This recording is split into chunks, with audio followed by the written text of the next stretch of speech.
Hello, I'm going to just make some introductory remarks about the film The Seventh Seal, which you are about to watch, and hope you watch it carefully, thoughtfully. Um, the film is seen by many as a definitive statement of atheistic existentialism. I think that's a simplistic view of the film. Is the film atheistic? The film is about, if you will, the failure of faith. That's one of the things it's about. But I would suggest that the struggles of the knight who is having the crisis of faith, who is having the great existential anxiety, who says, I cannot kill this God within me. I can't get rid of God, and yet I don't believe. I believe and I don't believe. There's a paradox that causes tremendous anxiety. Why won't God give me some actual knowledge? I don't have actual knowledge. I can't get by with hints, especially not with the horrific things that are happening. The one on the Crusades, a wonderful line towards the beginning where the knight's squire says to him that the Crusades were such a disaster. Could only have been conceived of by an idealist. Now, what does that mean? It's meant to be a little bit shocking, right? I think the idealism is as being motivated by values that are pure and noble and so forth. But this is emphasizing this idealism is detached from actual life, and that is a cardinal sin. And if you will, I'm speaking metaphorically there, but essentially a cardinal sin for an existentialist is to detach your thought, your ideals, your values, the meaning of your life from actual life. Okay, who could have thought this was a good thing we were going to do? And he talks about the lice, the disease, and the slaughter, and nothing was accomplished. So why in fact would you wander into this disaster? You would do it because you thought very noble ideals, but your ideals were not based on the realities of life. This film was very popular in the United States during the height of the Vietnam War, um, largely because there was a time towards the end of the war when people were saying, "Wait, I'm hearing all these noble ideals that are being espoused, and it's as soldiers were coming back, they're saying, look, that's all rubbish." They were using stronger language than rubbish, and they're saying that's all rubbish. You know, a few days in combat there, and you realize this is nothing like this ideal narrative that you're being given. So fine, the Crusades were like that. To pretend you're doing something noble when you know in your heart, you know in the reality of your day-to-day experience, you know it's not noble at all, is bad faith, a lack of authenticity, a basic dishonesty about your life and who you are. So coming back from this existential disaster, the knight um, finds that his native Sweden is ravaged by the plague and all sorts of extreme behavior by people who are terrified of the plague and are hoping that they can get rid of it one way or another by self-abuse, by just reckless hedonism, by you name it. A scholar told me once that one of the reasons why during the Black Plague Christianity was shaken to the roots was not simply because people said, "How could God do this to us?" but rather because people had a superstitious attitude toward prayer and sacred rituals, and they thought, if we just pray hard enough, whatever, do the right rituals, I won't get the plague. I hear sort of an echo of that attitude in some people who are persuaded by New Age doctrines these days and say, "Oh, My vibrations are pure. I can't possibly get that deadly virus because my vibrations are pure, and so forth and so forth. And it sounds just historically, it sounds remarkably familiar. I'm going to pretend like I'm invulnerable. I'm going to pretend like everything is done by magic if I just believe in the magic. And I bloody well know that I can't change a thing with simply through that sort of wishful thinking. It's bad faith, and bad faith brings you anxiety. There is a massive contradiction between the life as you're living it, and the life as you are trying to believe in it. Again, Mark Twain, I think I've quoted before, Mark Twain once said, faith is when you decide to believe something that you know ain't true. Okay, well, that's certainly not adequate for every definition of faith or every embodiment of faith, but there is a certain bad faith that is exactly that. I'm going to pretend something's true, even though I know in my heart it isn't, even though I know it's not manifested in my life at all. So,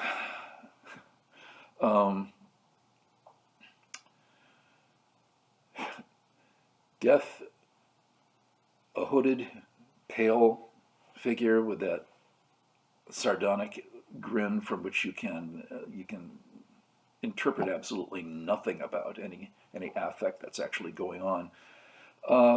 He encounters the night, and he says, "Oh, I've come for you." And the knight says, "I've seen paintings of you playing chess."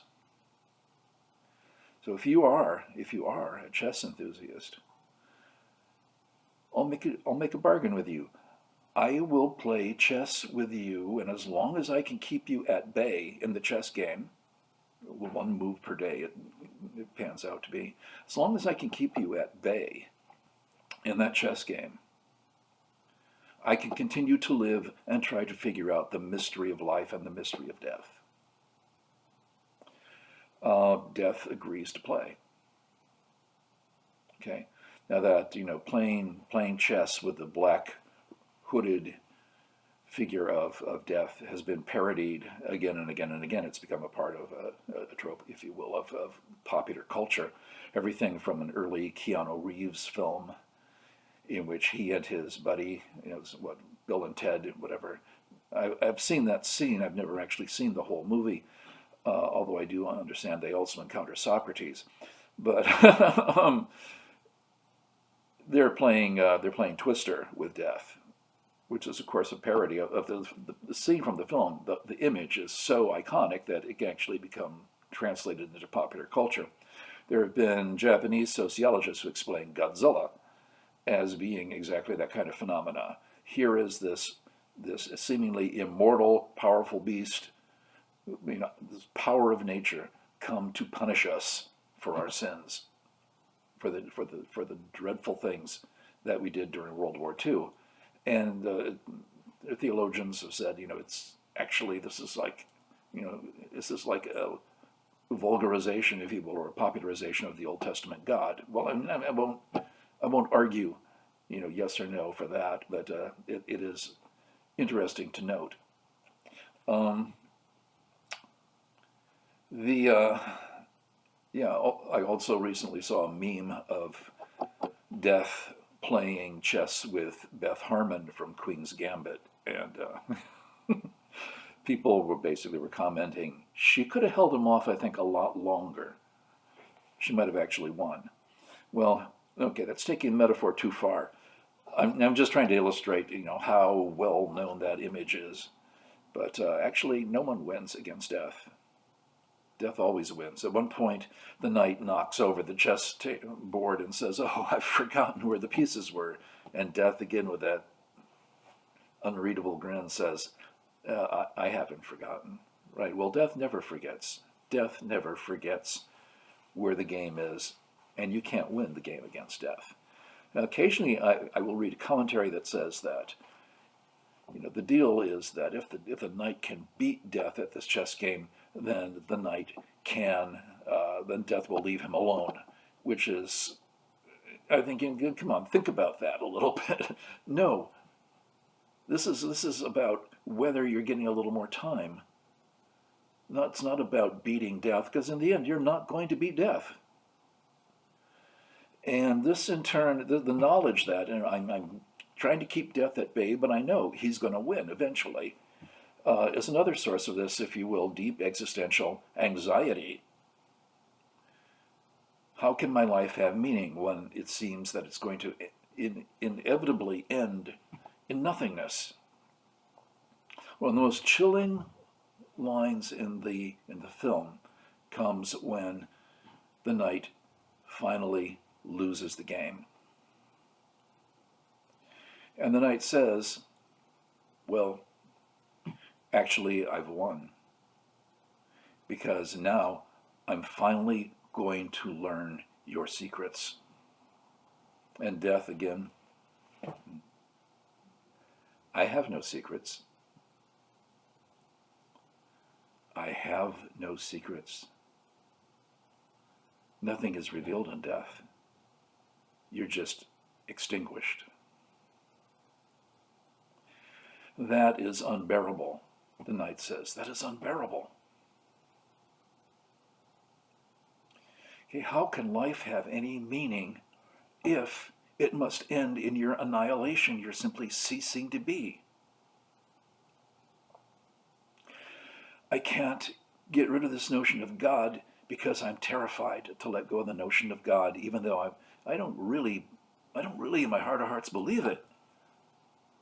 But I'm terrified to let go of it because then I have something worse than death itself: meaninglessness.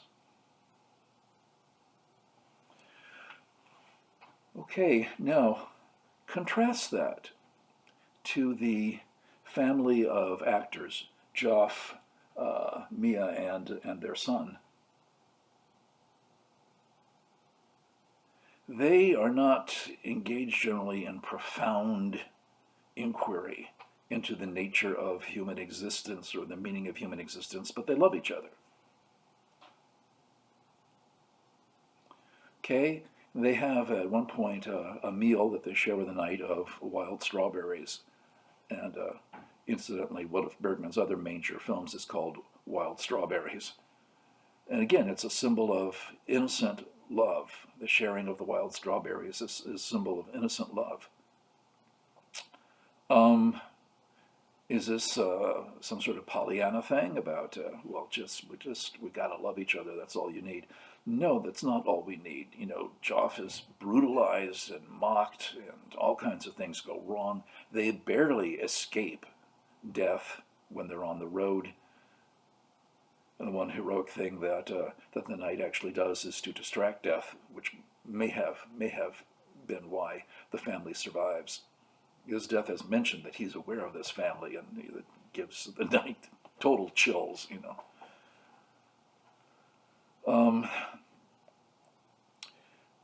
Well, understand that part of what is going on here is that these are people who live the meaning of their existence in their everyday life. And they don't have to pretend that their life is perfect. They don't have to pretend like they're never going to die. They don't have to pretend like there's no pain or no suffering. They just have to live their lives. To infuse their day-to-day lives, infuse their relationships with each other with meaning. They don't have to get all pretentious about it. I was recently looking at an online existentialist forum, which has proven to be very disappointing to me because, for any number of reasons. Let's say there's too much bad faith. But one fellow today posted a question and said, "Can you all tell me why you are on this forum?" And one person immediately replied, "I think it's a great opportunity to show everyone how pretentious I am." I thought that was funny, but I thought it was all too true for much of the conversation that was going on. this family is not at all pretentious. They just are who they are, and they find meaning in that. And they find meaning in caring about each other. They find meaning in the simple details of life. I think that that is a very important theme in the film, and it's one that's often either minimized or even overlooked. Yeah, the knight is a hero, or if you will, protagonist at least, but who is the hero? Is there a hero? The family seems to come closer to be an actual existential hero. Now, Joff, the actor, has seen that death is there. He's seen death playing chess with the knight. He's been through all kinds of really painful things in his life, and recently too. So he's not burying his head in the sand. He's just saying that, yes, this is all true. We all die one day. Yes, people treat each other horribly. Yes, we lose what we love. But we love while we can. Someone recently said, one day we all die, but until then, every other day we live. Well, the knight is fixed on the fact that he's going to die one day. The family they're aware of it, their mortality. They don't have to deny their mortality, which would be bad faith. But they are fixed on the actual life that they're living, and they find meaning in it. Okay?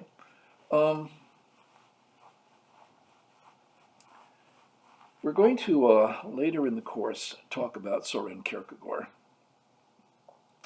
I've already mentioned him a number of times, but in his work, Fear and Trembling and the Sickness unto Death, which is a reference to the New Testament, as is the title, The Seventh Seal, is a reference to the book of Revelations. But Kierkegaard talks about the night of infinite resignation and the night of faith. Night of faith is very difficult to achieve, very rare to achieve. Night of infinite recognition accepts and recognizes his finitude and the contradictions in his existence. What is the source of meaning? Well, according to Kierkegaard, whatever occupies your whole heart. One of his shorter books is titled Purity of Heart is to Love One Thing. And of course, for him, that would be God. Now, right, it's sort of like, as I've used the explanation before, it's like the magnetism that pulls the needle of the compass in one direction. The night of faith, he compares both the night of infinite resignation and the night of faith to a ballet dancer. You take that leap, and you must be totally into it, totally there. You can't wobble. If you wobble, that's a reluctance to be there. That's a fear about being there, rather than simply surrendering wholeheartedly to that leap. Okay? There is, he says, at times a teleological, pardon me, there is a teleological and paradoxical conflict between our ethical duties and what our spiritual world is pulling us toward. He uses the example of Abraham and Isaac. Okay, now you may take Abraham and Isaac any way you like, and that story can be understood in a number of different ways. And I've heard innumerable interpretations of it. Immanuel Kant said, if you don't know the story, Abraham has this son Isaac, who was much desired a son. He got a son, against all odds, he got the son. The son's going to be the forefather of Israel. Wow. Then, all of a sudden, God tells Abraham, take Isaac up on this hill and sacrifice him. Make him a burnt offering to me. Isaac grumbles about it. He actually laments. Well, what am I going to do? I'm going to say no to God? God wants my son. He can take my son. I can't stop it. What am I going to do? Hide my son? Where am I going to hide my son that God can't find him? So, overwhelmed by this great angst, he takes his son to be a sacrifice, and before the knife falls, an angel stops him and says, wait, God doesn't want you to do that, actually. There's a ram caught by the horns in that bush. Sacrifice the ram instead.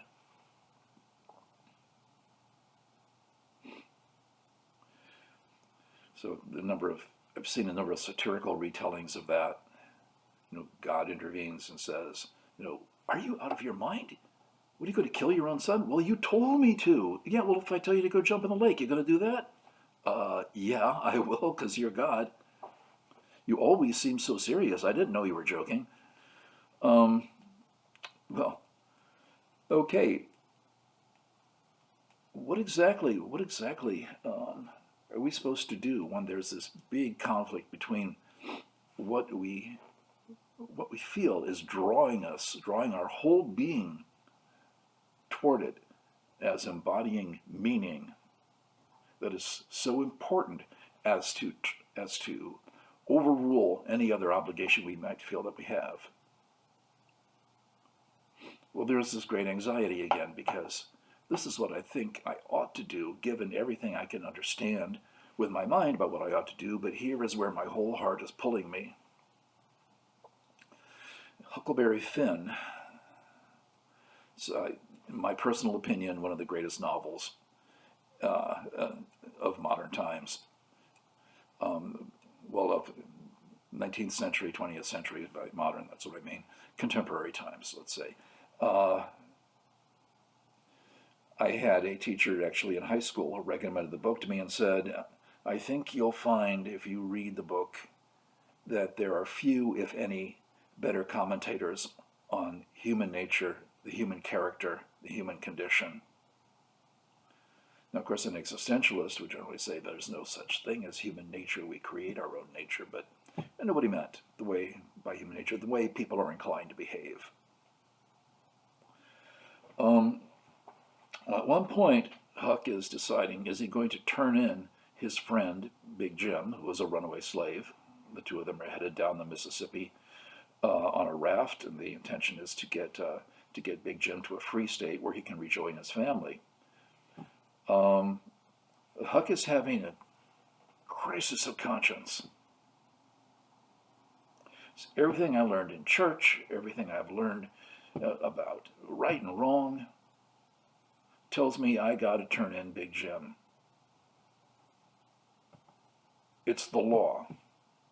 It's what they taught me in church. To be honest, don't lie, don't steal, don't deceive people, don't take what isn't yours. I feel my moral obligation is I've got to turn in Big Jim rather than help him get to freedom and reunite with his family. Finally, Huck says, I guess I was just born bad and destined for hell because I don't have the heart to turn in Big Jim. This is a wonderful irony that Twain is doing here. Huck's heart is pulling him toward a course of action that violates what his understanding of ethics is telling him he ought to do. As sometimes people like to say, he's better than his ethics.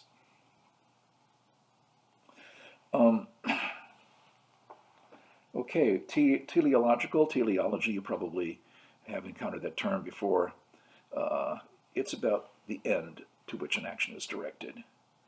Teleological overruling of ethics. Okay. my understanding of situation ethics, which if you took ethics from me, you encountered my interpretation. My interpretation is it's about teleology. That is, in fact, certain ends that we wish to achieve, and such rules as we create are we create to make because they are allegedly expeditious in achieving those ends. So what do? You're not supposed to lie. Do you lie to the Gestapo if they're at your door inquiring about about a Jewish family who you happen to be hiding in your attic? Yeah, you lie your brains out to them. And the better liar you are, the safer those people are. Immanuel Kant said regarding the story of Abraham and Isaac that Abraham's reply should have been when he thought he heard this voice saying that you have to do this and this and this, sacrifice your son, that in fact Abraham would have shown greater faith if he had said that a just and benevolent God would order me to sacrifice my son, my own son. I know that cannot be so. But that this voice that appears to speak to me now actually is God, that I can never know. So I'll go with what I know. I shouldn't murder my own son, rather than go with something that is questionable. Okay, Kierkegaard would have a very different take on that. If indeed it seems like the spiritual is overruling the usual rules, you got to go with the spiritual. Purity of heart is to desire one thing, and you take that leap of faith. Do you know exactly where you're going to land?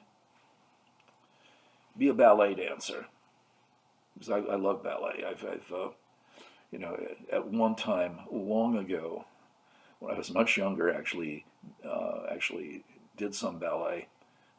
Have a good friend who was a retired ballerina.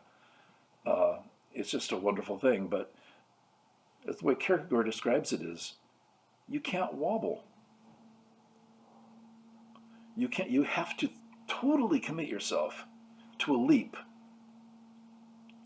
You have to be in just the right position, and you can only do that by totally surrendering yourself to the move.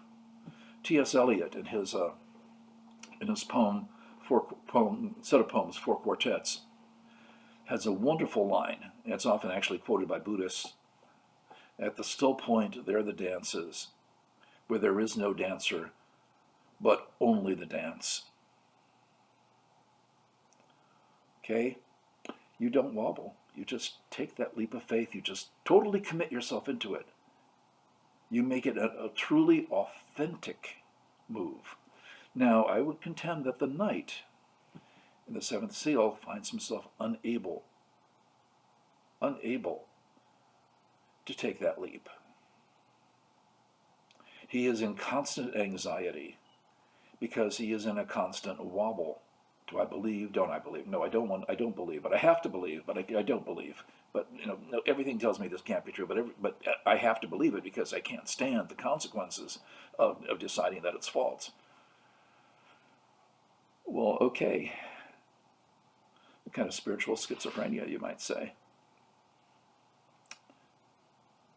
Now, there are others who might interpret all of this differently, and that's fine, because what we all have to do is to take our own lives, our own circumstances, our own subjectivity, and ask, how does this impact me? How does this impact my understanding of who I am and my relationships?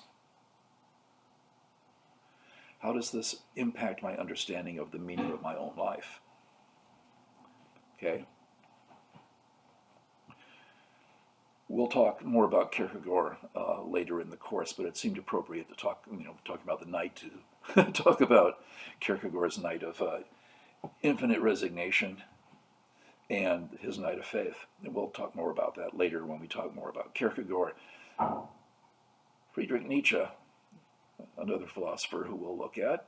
Kierkegaard and Nietzsche are generally considered the two fathers of existentialism. Kierkegaard, the father of religious existentialism; Nietzsche, the father of atheistic existentialism. But Nietzsche once said, "Can I explain and justify my philosophy to another person? Of course not. That person would have to live my life." Right? That's a fairly extreme position, but of course, Nietzsche says a number of fairly extreme things. The reason being, he doesn't want any wobble. Just get there, do it, just throw yourself into your understanding of meaning. And that understanding is not a set of ideas, but understanding is something that is lived. I fenced for most of my life. And I knew that my fencing days were past me when I realized that my mind was at its destination a half moment before my blade was. Okay? To do it, to fence well, the mind and the blade have to arrive at exactly the same point, at exactly the same moment. Okay? And my son, I was fencing with my son, this is about like 15, 20 years ago. I was fencing with my son once, and he said, you're a good 30 years older than anybody else I fence with, and you're much faster. And I said, it's not because I'm in better shape physically, that's for sure. It's mental. And when I couldn't do that anymore, I realized it's time to stop fencing. That plus we were doing kendo, and he literally knocked me off the porch. So that's just like from a samurai movie, you just like head over heels. But yeah, somebody once described baseball as being, well, the people who don't grow up with baseball, and I'm not really into sports, but people who don't grow up with baseball tend to see it as a lot of standing around for very little action. But people who love baseball understand that it's, for one moment, you have to be absolutely perfect. You're striving for that moment of perfection. And you can't hesitate or wobble. So,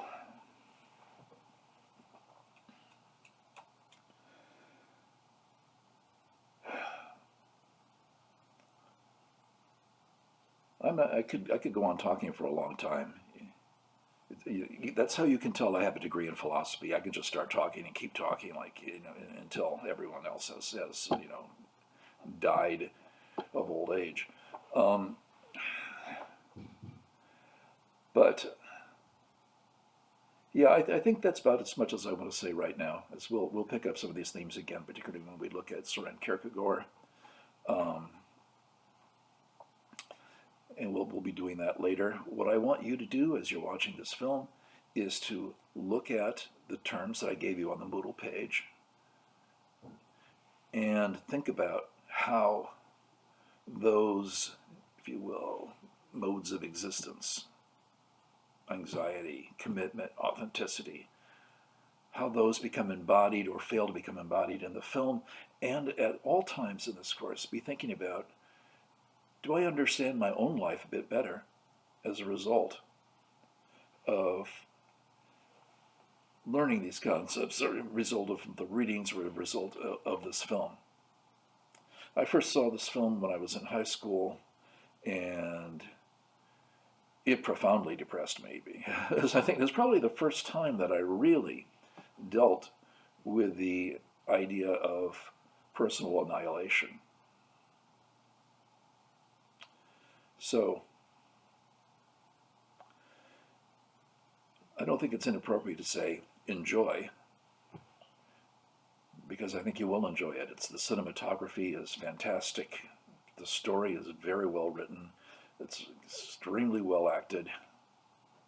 So I'll say it. Enjoy.